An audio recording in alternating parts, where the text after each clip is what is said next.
ඔවුන් ඔබට දහසක් දේ කියාවේ. ඔබට බෑ කියලා. කන්දක් නගින ඔබට කඳු මුදුනට නගින්න බැරිවේවි කියලා. දියුණුව පිණිස ගමනක් යන ඔබට ඒ දියුණුවේ හිනිපෙත්තට යන්න බැරිවේවි කියලා. ඔවුන් කියාවේ. නමුත් එහෙම කියන අයට දෙයක් අමතකයි. ඒ තමයි අපි ඔක්කොම මිනිස්සු. ප්‍රාග් ඓතිහාසික යුගයේ සීතලට ගින්දර හොයාගත්තේ අපි. අපිට ගල්ගුහා මාලිගා කරන්න පුළුවන් වුණා. අඳුර ආලෝකය බවට පත් කරන්න පුළුවන් වුණා. අපිට පරමාණුව දෙකට බෙදන්න පුළුවන් වුණා. අද වෙනකොට අපිට සම්පූර්ණ ජීවයම විකේතනය කරන්න පුළුවන් මට්ටමට අපි දියුණු වෙලා තියෙනවා.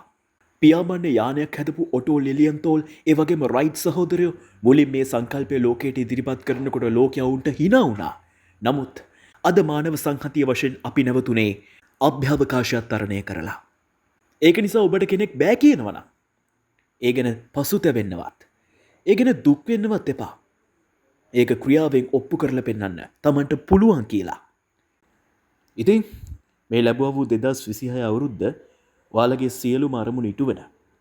ඔයාලට ඉදිරියට යන්න ශක්තිය ධෛර්යය ලැබෙන සුබ නව වසරක් වේවා කියලා ප්‍රාර්ථනා කරන ගමන්ම තමයි අපි මේ 2026 නව වසරේ ජනවාරි 1 වෙනිදා උදෙන්ම චැප්ටීසිස් පොඩ්කාස්ට් එපිසෝඩ් නම්බර් 2 ඔබ වෙත මේ විදිහට සමීප කරන්නේ. ඔයාලට බෑග්ග්‍රවුන්ඩ් එකකින් සද්ද ඇහුනොත් එච්චර ගණන් ගන්න එපා. මේ තාම අර 2026 ලබනකින් මේ සතුට සමරන්න මල් වෙඩි හැම අහස් කූරු හැම අපේ මේ ගෙවල් පැත්තේම සෑහෙන ගහනවා. ඉතින් ඒ අස්සේ තමයි අපි මේ චැප්ටීසිස් පොඩ්කාස්ට් එපිසෝඩ් නම්බර් 2 ඕගොල්ලෝ වෙත අරන් එන්නේ. අද අපි අලුත් අවුරුද්දේ ඔන්න පළවෙනි දවසේම උදේම දාන එපිසෝඩ් එක මම හිතුවා කතා කරන්න මේ අපේ කැලෙන්ඩර් එක ගැන මුලින්ම. ඔයා දන්නවා ඉතිහාසයේ ඉඳන් විවිධාකාර වර්ගයේ දින දර්ශන අපි භාවිතා කරා. ඉතින් මායාවරුන්ගේ දින දර්ශනය කියයි, ඉන්කාවරුන්ගේ දින දර්ශනය කියයි. එතකොට රෝමේ විවිධාකාර අධිරාජ්‍යවරුන් විසින් විවිධාකාර කොන්සල්වරුන් විසින් තමන්ට කැමති පරිදි සාදාගත දින දර්ශන පාවිච්චි කරා. ඒ පුද්ගලයන්ගේ රාජ්‍ය පාලන සමයන් වලදී ඉතින් විවිධාකාර මාසෙට අවුරුද්දට තිබ්බ දින ගණන් ඒ කැලෙන්ඩර් එක මත වෙනස් වුණ අවස්ථා තියෙනවා. එතකොට අපිට මේ යුරෝපානු සමයේදී අපිට ළඟම කැලෙන්ඩර් එක තමයි ග්‍රෙගෝරියන් කැලෙන්ඩර් එක. ග්‍රෙගරි කියන පාත් වහන්සේ තමයි අපිට ඒ කැලෙන්ඩර් එක හඳුන්වා දුන්නේ. ඒ කැලෙන්ඩර් එක තමයි විවිධාකාර වෙනස්කම් වලට ලක් වෙලා වර්තමානයේ වෙනකොට අවුරුද්දට දවස් 365කුත් මාසයකට දවස් 30ක් හෝ 31ක් සහිතව අප වෙත එන්නේ. කොහොම හරි ඒ ගමම්ම මං කැමති කියන්න මේ අපේ අවුරුද්දේ මාස 12ක් තියෙනවනේ. අපි වර්තමානයේ භාවිතා කරන කැලෙන්ඩර් එකේ අවුරුද්දට මාස 12ක් තියෙනවා. ඒ මාස 12ට නම් 12ක් තියෙනවා. දැන් ගත්තොත් සාමාන්‍යයෙන් ගත්තොත් බෞද්ධ ක්‍රමය එහෙම නැත්නම් සිංහල ක්‍රමය අනුව දුරුතු නවම් මැදින් බක් වෙසක් පොසොන් නැසල කියලා අර ඒ විදිහට උඳුවප් දක්වා යන නම් 12ක් තියෙනවා. එතකොට ඕක චීනේ පැත්තට ගියාම චීනේ තියෙනවා සාම්ප්‍රදායික කැලෙන්ඩර් එකක්. ඒ කැලෙන්ඩර් එකේ සතුන් 12 දෙනෙක්ගෙන් යුත් කැලෙන්ඩර් එකක් තමයි තියෙන්නේ. ඔබ සමහර විට දන්නවා ඇති. දැන් ඔය චීනේ ජපානයේ තියෙන සංස්කෘතිය ආශ්‍රිත පදනම් කරගෙන විවිධාකාර කාටුන් නිර්මාණ පවා බිහි වෙලා තියෙනවානේ. මට මතකයි මට ඒ කාටුන් එකේ නම මතක නැහැ. ඒ කාටුන් එකේ මේ තියෙනවා ඒ සත්තු 12 දෙනාම මේ නිරූපණය වෙන පරිදි ඒක හදපු කාටුන් එකක්. මට හරියට ඒක නම මතක නැහැ. කොහොම හරි අද ඒ පිළිබඳවත් ඒ කැලෙන්ඩර් පිළිබඳවත් පොඩ්ඩක් කතා කරන්න ඕනේ. මොකද ඒ කැලෙන්ඩරේ විශේෂ සංසිද්ධියක් මේ අවුරුද්දේ සිද්ධ වෙනවා. එතකොට මම මුලින්ම කියන්න කැමතියි අපි සාම්ප්‍රදායිකව පාවිච්චි කරන මේ මාස 12 කැලෙන්ඩර් එකේ මේ නම් 12 ගැන මම පොඩ්ඩක් කතා කරන්න කැමතියි. ඔබ මේක දන්නව ඇති. ඒ වුණාට මම හිතුවේ ඉතින් අද පළවෙනිදනේ. සහ ඉතින් කතා කරන්න තියෙන ගොඩක් දේවල් ඇස්සේ මම හිතුවා ඒකත් කතා කරන්න එක හොඳයි කියලා. හොඳයි අපි ජනවාරි මාසෙම පටන් ගමු. ඔන්න ඉතින් අදත් ජනවාරිනේ. ඉතින් ජනවාරි මාසේ මේ ජනුවර කියන නම ඇවිල්ලා තියෙන්නේ රෝමානු දෙවියෙක් වෙන ජානුස් කියන දෙවියන්ව සිහි ගන්නවන්න. අවුරුද්දේ පළවෙනි දවස එහෙම නැත්නම් පළවෙනි මාසය කියලා කියන්නේ අනාගතය දිහා බලන, අතීතය දිහා බලන මේ දෙපස දිහාම එක වගේ බලන කාලයක්නේ. ඉතින් මේ ජානුස් දෙවියන්ටත් තියෙනවා මූණු දෙකක්. එක මූණක් ඉස්සරහට අනිත් මූණ පිටිපස්සට. ඉස්සරහා මූණෙන් සිහි ගන්නවන්නේ අනාගතය. පිටිපස්සේ මූණෙන් සිහි ගන්නවන්නේ අතීතය. ඉතින් අතීතය දිහා බලලා අතීතයේ වෙච්ච අඩුපාඩු ඉගෙනගෙන අතීතයේ තිබ්බ හොඳ දේවල් අරගෙන ඒකෙන් අපේ අනාගතය ගොඩනගා ගන්න කියන එක සිහි ගන්නවන තමයි මේ ජනුවරි කියන නම ජානුස් කියන නමින් බිඳිලා ඇවිත් තියෙන්නේ. හොඳයි. ඔය පළවෙනි මාසයේ තේරුම. දෙවැනි මාසය ෆෙබ්‍රුවරි. එහෙම නැත්නම් පෙබරවාරි මාසය. මේ ෆෙබ්‍රුවරි කියන නම ඇවිල්ලා තියෙන්නේ රෝමයේ තිබ්බ එක්තරා උත්සවයකින්. මේ උත්සවයේ නම තමයි ෆෙබ්‍රුලියා. මේ ෆෙබ්‍රුලියා ෆෙස්ටිවල් එක කියලා කියන්නේ පාරිශුද්ධත්වයේ උත්සවය. ඒ පාරිශුද්ධත්වයේ උත්සවය එහෙම නැත්නම් අපේ සිත පිරිසිදු කර ගැනීම, අපේ කය පිරිසිදු කර ගැනීම, අපේ වචනය පිරිසිදු කර ගැනීම කියන අපේ මේ සම්පූර්ණ පාරිශුද්ධ භාවය සිහි ගන්නවන තමයි මේ පෙබරවාරි කියන නම. එහෙම නැත්නම් මේ ෆෙබ්‍රුවරි කියන මාසය ඇවිත් තියෙන්නේ මේ ෆෙබ්‍රුලියා කියන වචනේ. හොඳ ඊළඟට මාර්ච්. අපි පාවිච්චි කරපු මේ ග්‍රෙගෝරියන් කැලෙන්ඩර් එකට කලින් පාවිච්චි වෙන මාස 10 කැලෙන්ඩරය ගැන අපි සැලකුවොත් මේ මාර්ච් කියන්නේ පළවෙනි මාසය. හැබැයි අපේ මේ වර්තමාන ක්‍රමය අනුව තුන්වෙනි මාසය. රෝමයේ යුද්ධයට අධිපති දෙවියා වන මාස් කියන දෙවියන්ගේ නාමයෙන් තමයි මේ මාර්තු මාසයේ නම යොදලා තියෙන්නේ. විශේෂයෙන්ම මේ මම කිව්වනේ මේක පරණම කැලෙන්ඩර් එකක පළවෙනි මාසය කියලා. එතකොට මේ පළවෙනි මාසයට මාස් කියන දෙවියන්ගේ නම යොදලා තියෙන්නේ යුද්ධයේ ආරම්භය සිහි ගන්නවන්න. මොකද පළවෙනි මාසයට කලින් තිබිලා තියෙන දීර්ඝ ශීත ඍතුවක්. මේ ශීත ඍතුවේදී යුද්ධ කටයුතු සිද්ධ කරන්න බෑ. ඉතින් දීර්ඝ ශීත ඍතුවක් අවසානයේ යුද්ධයේ ආරම්භය සඳහන් කරන්න තමයි මේ මාස් කියන දෙවියන්ගේ නම යොදාගෙන මාර්ච් කියන නම නිර්මාණය කරගෙන තියෙන්නේ. අප්‍රේල් මාසය අපේ අලුත් කැලෙන්ඩර් එකේ 4 වෙනි මාසය. මේක එප්‍රිය කියන වචනෙන් තමයි කැඩිලා ඇවිල්ලා තියෙන්නේ. එප්‍රිය කියන වචනේ සාමාන්‍ය තේරුම තමයි to open. මේ ඕපන් කියලා කියන්නේ අපි සාමාන්‍යයෙන් මේ පාවිච්චි කරන ඕපන් එක නෙමෙයි. විශේෂයෙන්ම කිව්වොත් මේ ඕපන් කියලා කියන්නේ මල් පිපීම සිහි ගන්නවන්න. සරලවම කිව්වොත් මේ ගිම්හාන කාලය සිහි ගන්නවන්න. ඉතින් මේ ගිම්හාන කාලේ මල් පිපිලා හැමතැනම ලස්සනට අපිට පේන කාලයක් නෙමෙයි අප්‍රේල් මාස කියලා කියන්නේ. ඉතින් ඒක නිසා තමයි අප්‍රේල් මාසෙට ඒ නම යොදලා තියෙන්නේ. ඊළඟට මැයි මාසය. මේකත් රෝමයේ දෙවි කෙනෙක්ගේ හරියටම කිව්වොත් දේවතාවීකගේ නමින් තමයි මේ මැයි කියන මාසෙ හැදිලා තියෙන්නේ. ඉතින් මේ දේවතාවීගේ නම තමයි මායා. ශාක වර්ධනයට සහ මිහිකතට අධිපති දේවතාවිය තමයි රෝම දේවතාවිය තමයි මායා කියලා කියන්නේ. ඉතින් මැයි මාසයේ ස්වභාව ධර්මයට ආදරය කරන්න, ඒ වගේම මිහිකතට කළගුණ සලකන්න කියන එක සීගන්වල තමයි මේ රෝම දේවතාවියගේ නම මැයි මාසය සඳහා යොදාගෙන තියෙන්නේ. එහෙම නැත්නම් මැයි මාසයේ නමින් නම් කරලා තියෙන්නේ. ජූන් කියලා කියන්නේ මේ දේවතාවියකගේ නමක් පාවිච්චි කරලා හැදුන නමක්. මේකට තව තේරුමකුත් තියෙනවා. දේවතාවිය ගැන ගත්තොත් මේ දේවතාවියගේ නම තමයි ජූනෝ. විශේෂයෙන්ම ගත්තොත් විවාහයට සහ යහපැවැත්මට අධිපති දේවතාවිය තමයි ජූනෝ කියලා කියන්නේ.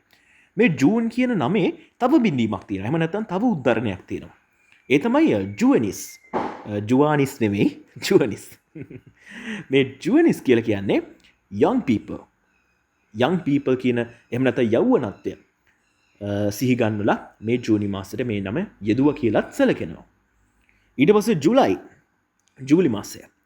මේ ජූලි මාසෙට ඒ නම යොදලා තියෙන්නේ අපි රෝමේ කියනකොටම අපිට මතක් වෙන්නේ කවුද? විශේෂයෙන්ම ඔය සුගර පප්පා වගේ බලනවා නම් අපිට රෝමේ කිව්ව ගමන් මතක් වෙන්නේ සීසර්ලා. ජූලියස් සීසර්. ඉතින් ජූලියස් සීසර් තමන්ගේ කැලෙන්ඩර් එක හදනකොට තමන්ගේ නම තමන්ගේ උපන් මාසෙට යොදා ගන්න ඕනේ කියලා එයා කල්පනා කරා. ඇත්තටම කිව්වොත් ජූලියස් සීසර්ගේ උපන් දිනේ තියෙන ජූලි 12 වෙනිදා. ඉතින් ජූලි 12 වෙනිදා තමන්ගේ මේ දැන් අපි ජූලි 12 වෙනිදා කියලා දැන් කිව්වට ඒ කාලේ ජූලි කියලා මාසයක් තිබ්බේ නෑනේ. එතකොට තමන් ඉපදුන මාසෙට තමන්ගේ නම දැම්මොත් හොඳයි කියලා ඔහුට හිතුණා. ඒක නිසා ඔහු දින දර්ශනය නිර්මාණය කරන කාලබකවානුවේදී ඔහුගේ නම ජූලියස් කියන කොටස අරගෙන ජුලයි කියලා මාසයක් ඔහු හැදුවා. ඉතින් වර්තමානයේ වෙනකොටත් ඒක කැලෙන්ඩර් එකේ අපිට දකින්න තියෙනවා ජුලයි විදිහටම. හොඳයි.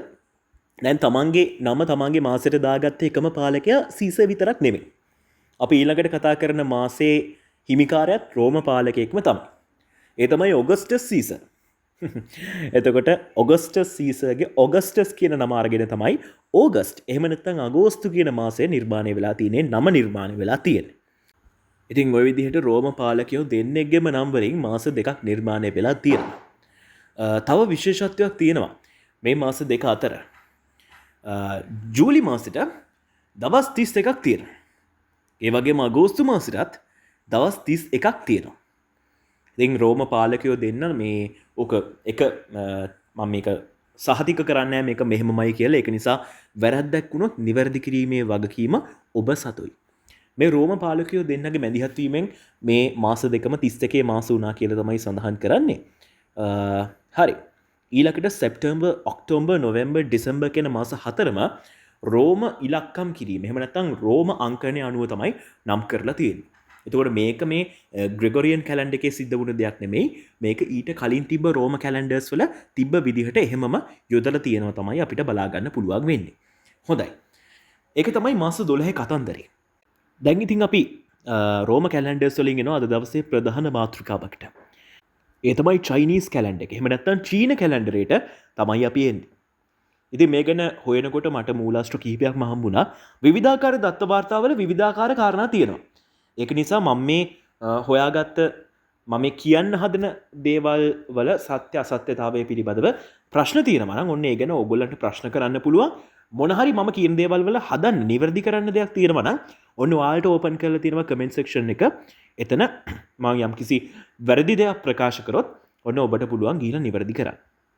දැන් මම හොයාගත්ත දත් වලින් තමයි මම මේ කියන්නේ. එතකොට මම මුලින්ම රෙෆරන්ස් ටික දීලා ඉන්නම්. මම හොයාගත්ත ඔන්න මේ තමයි දත්ත වාර්තා. වෙබ් එක්සිබිට්ස්.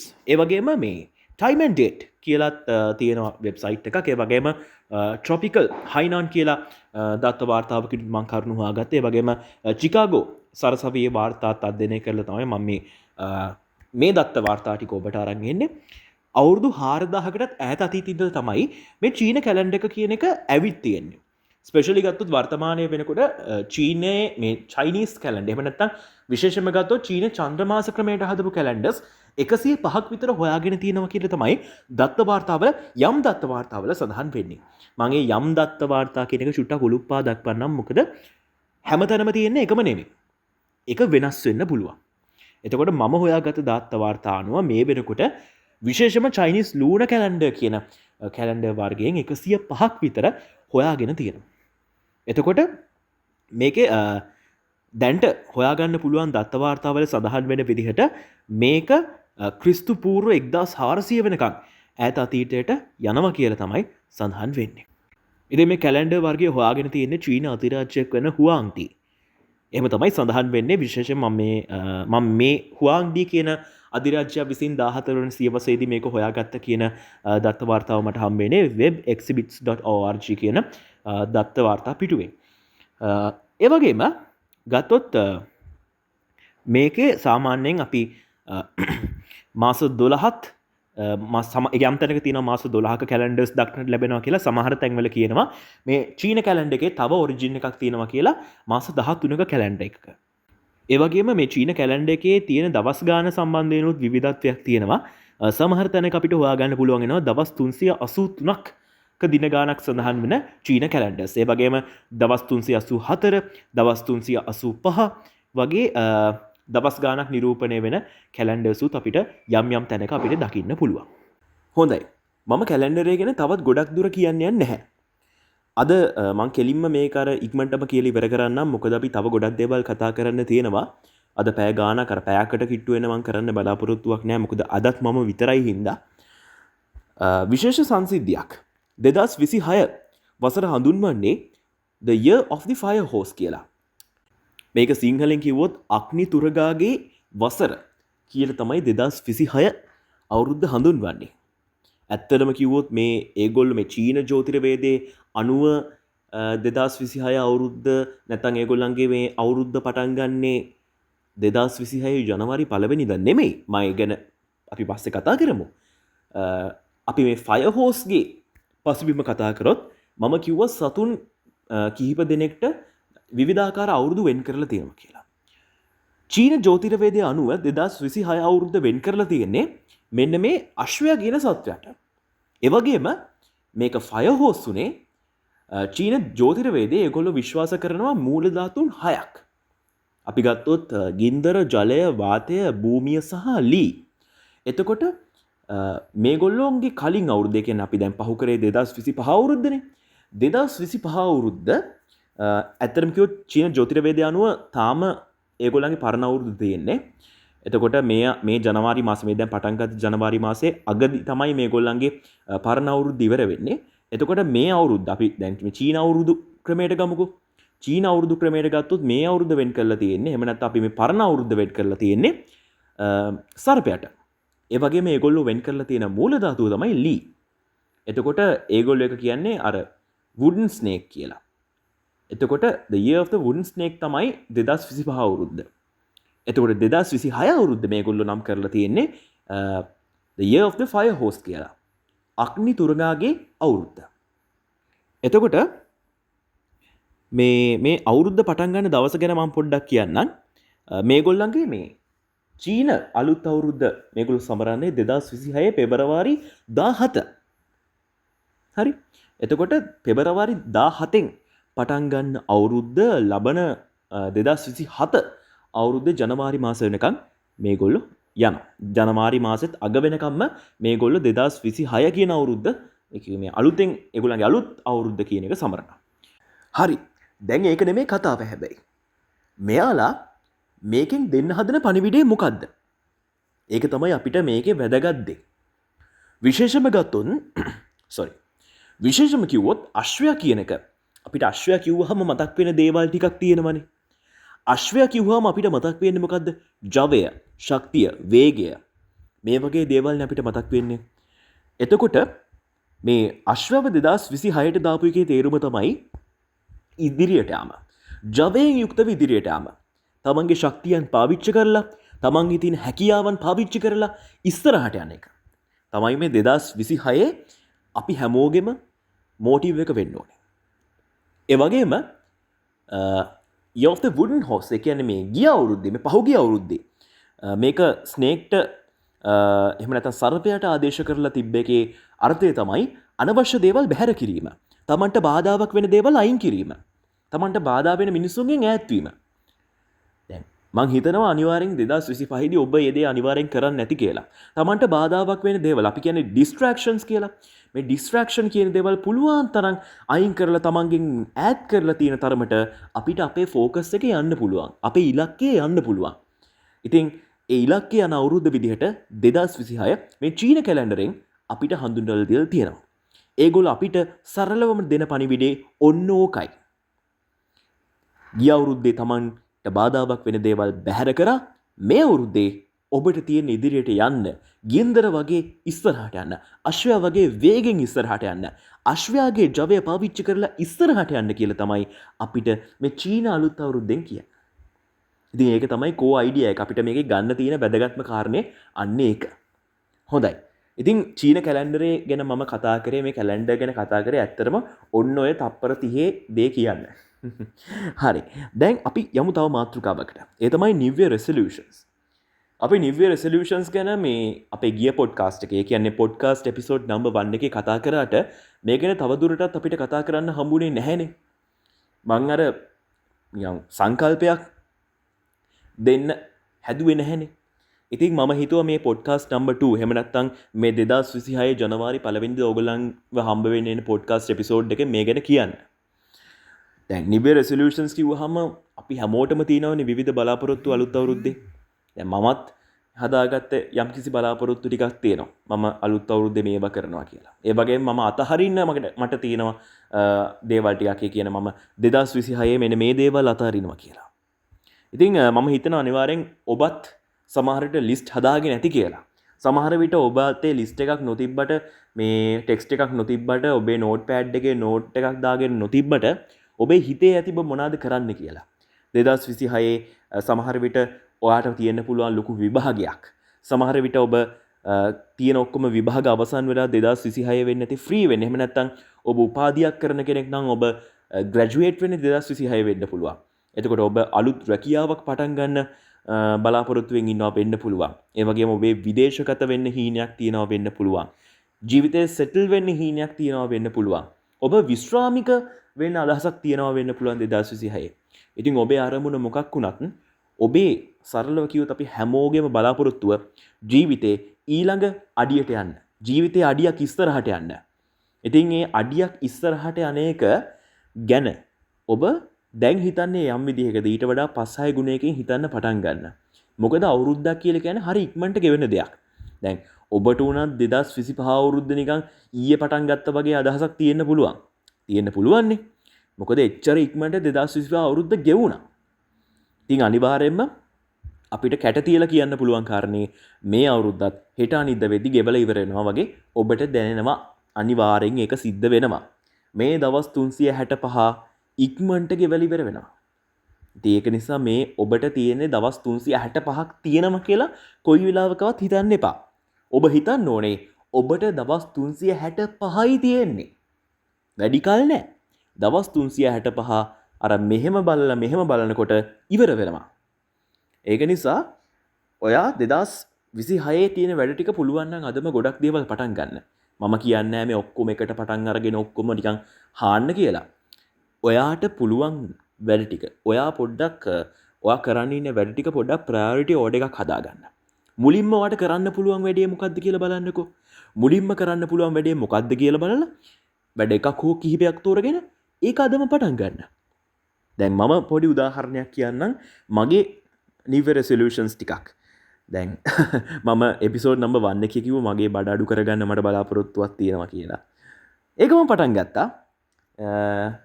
එතකොට තව අදහසක් තියෙනවා. ඉතින් ඉතුරු දැන් අවුරුද්දේ මට එනවා එක්සෑම්ස් දෙකක්.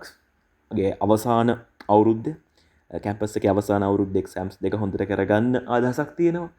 ඉතින් ඒ වගේම අලුත් භාෂාවක් ඉගෙන ගන්න බලාපොරොත්තුවක් තියෙනවා. ඒ වගේ අපි හැමෝටම තියෙනවනේ බලාපොරොත්තු.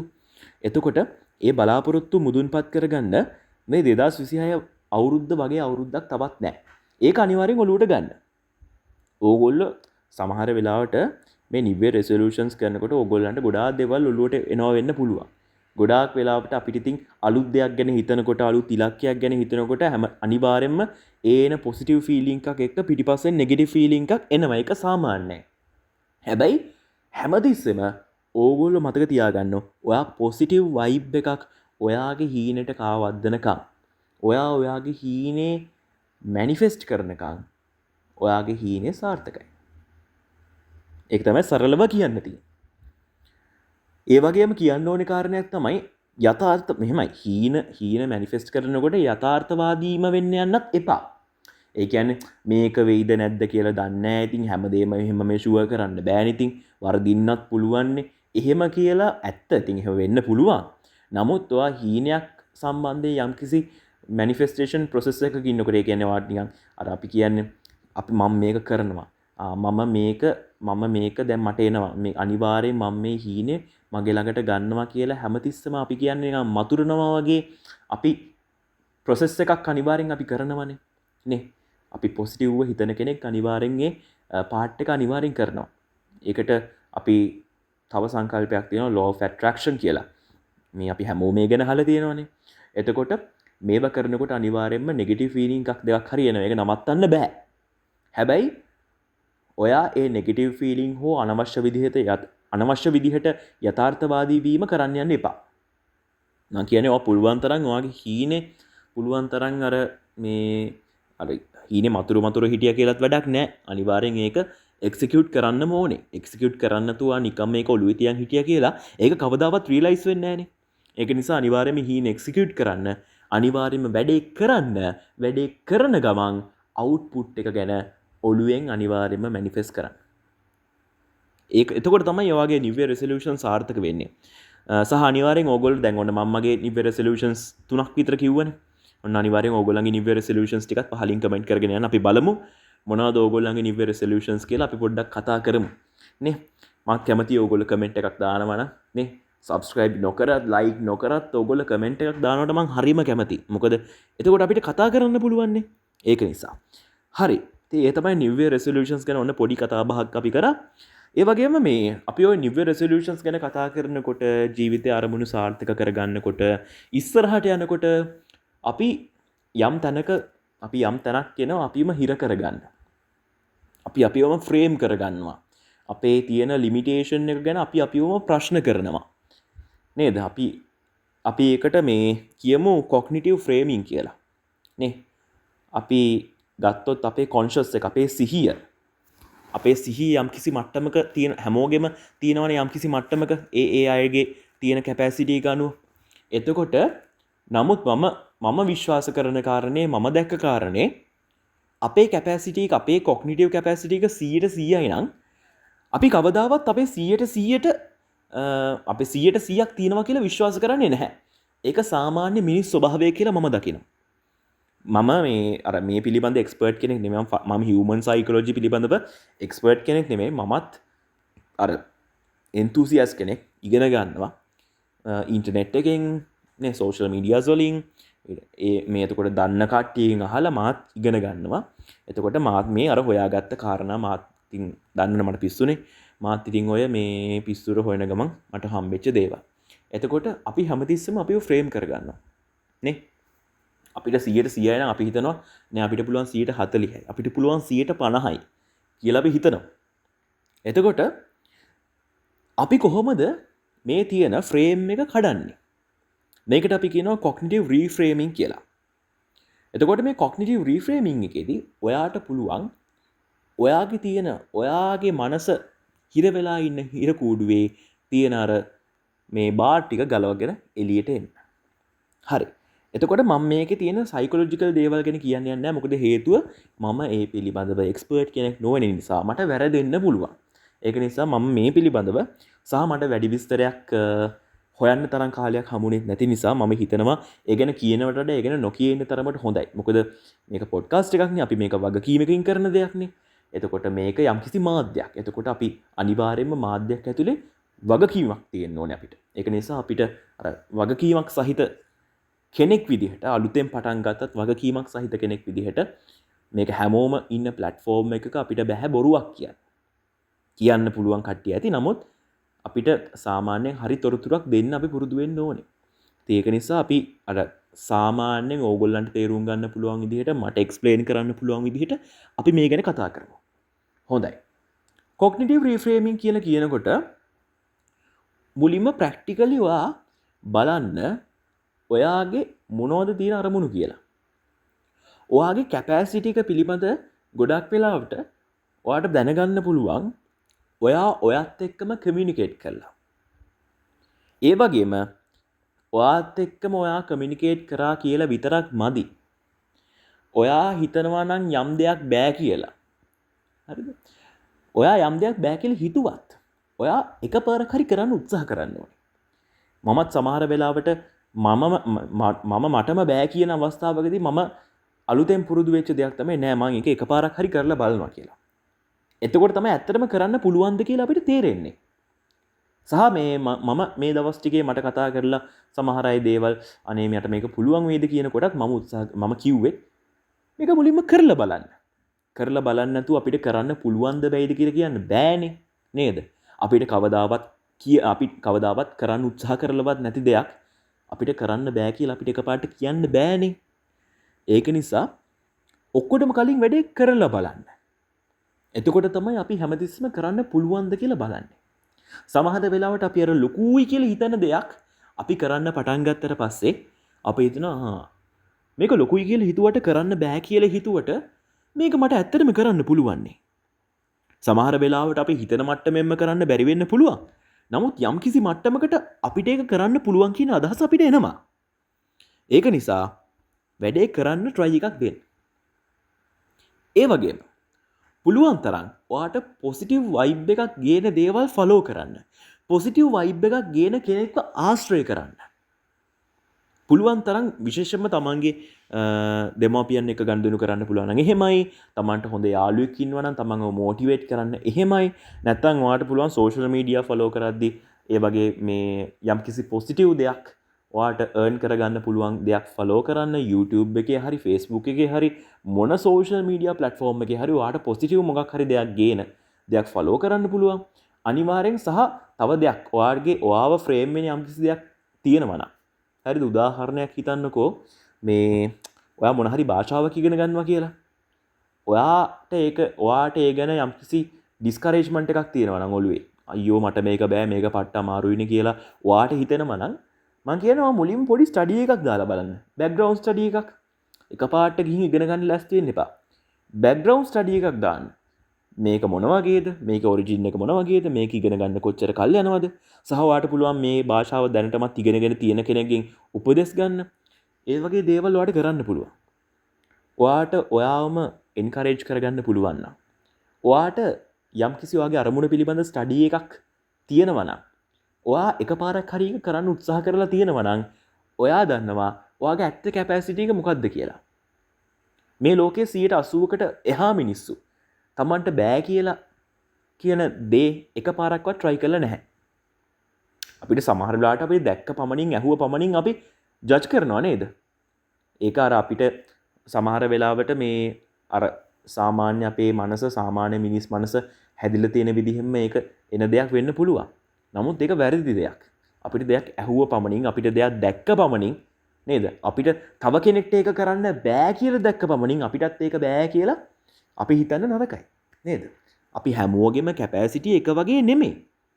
අපි තව කෙනෙක්ට ඒක කරන්න බෑ කියලා දැක්ක කියලා අපිටත් ඒක කරන්න බැරි වෙන්නේ.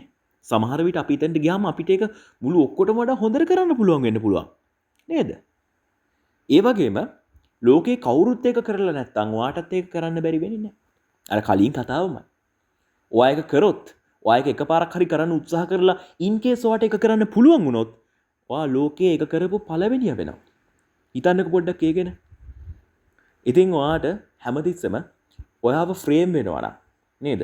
ඔයා කොග්නිටිව්ලි ෆ්‍රේම් වෙන අවස්ථාවක් තියෙනවා නම් ඔයා හැමතිස්සෙම ඒ ගැන ස්ටඩි කරන්න. ඒ ගැන අනිවාර්යෙන්ම ඒ ගැන දන්න කෙනකින් අහන්න. ඔයාව එන්කරේජ් කරගන්න. එකපාරක් හරි ඒක කරන්න උත්සාහ කරන්න. මම එකපාරක් හෝ කියලා කිව්වට ඔයා එකපාරක් කරලා බෑ කියන්නත් එපා. ඔයා try කරන්න. මොකද තෝමස් ආල්වා එඩිසන් බල්බ් එක හොයාගත්තේ 999 පාරක් වැරදිලානේ. ඒක නිසා ඔයාට ඔයාට try කරන්න. Try and try, one day you can fly. අනිවාර්යයෙන්ම try කරලා බලන්න. එක පාරක්, දෙපාරක්, තුන් පාරක්, 10 පාරක්, 20 පාරක් ඔයා පුළුවන් තරම් try කරලා බලන්න. අනිත් එක, ඔයා එක මාර්ගයකින් වැරදුනා කියලා ඒක කරන්න බෑ කියලා එකපාරට ජජ් කරන්නත් එපා. මොකද දැන් ඔයා ඉන්නේ 21 වෙනි සියවසේ. ඇත්තටම කිව්වොත් 21 වෙනි සියවසේ දෙවනි භාගයේ. දැන් විශේෂයෙන්ම මේ 2026 අවුරුද්ද කියන්නේ 21 වෙනි සියවසෙන් 4 එකක් ඉවරයි. මේ එන්නේ මේ පටන් ගන්නේ 2026 අවුරුද්දත් එක්ක 21 වෙනි සියවසේ දෙවන භාගය. හිතන්නකෝ ඒක. ඒ ගැන හිතන්නකෝ. අපි 21 වෙනි සියවසේ 4 එකක් ඉවරයි. දැන් ඉන්නේ 4න් දෙවෙනි ස්ටේජ් එකේ.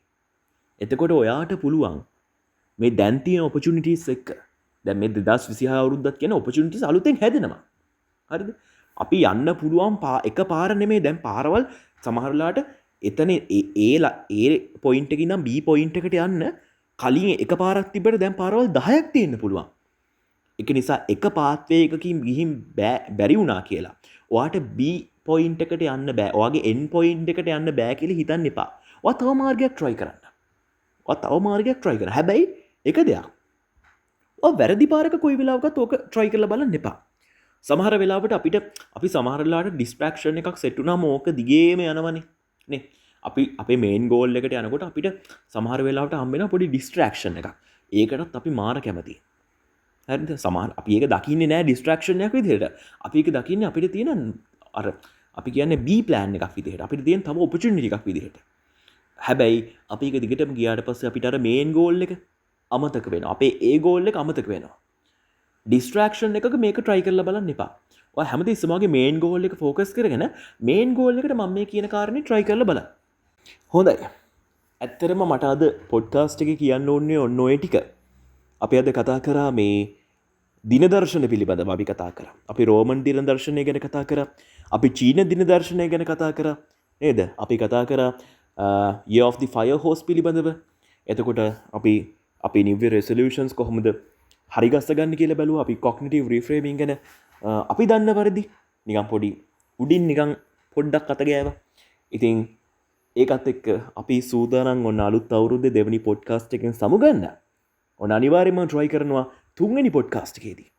අපි ඊළඟ බ්‍රහස්පතින්ද අපේ podcast එකේදී මම අනිවාර්යෙන් උත්සාහ කරනවා තව මාත් එක්ක තව කෙනෙක්, තව guest කෙනෙක් හෝ මාත් එක්ක තව co-host කෙනෙක් අරන් එන්න try එකක් දෙනවා. ඉතින් ඒකට මට පොරොන්දු වෙන්න බෑ. අපි පුළුවන් තරම් try එකක් දෙමු.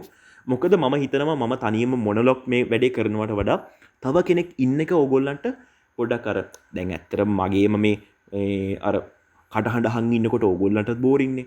එතකොට තව කෙනෙක් එක්ක මම ඩිස්කෂන් එකක් විදිහට මේක එක දිගට කන්ටිනියු කරන් යන එක ඕගොල්ලන්ට මම හිතනවා පොඩ්ඩක් අර ස්ට්‍රෙස් එක අඩු වෙයි කියලා මේ පොඩ්කාස්ට් එක අහන් ඉන්න එකේ ස්ට්‍රෙස් එක අඩු වෙයි ඕගොල්ලන්ටත් ඔයගොල්ලොත් ඒක එන්ජොයි කරයි කියලා මම විශ්වාස කරනවා.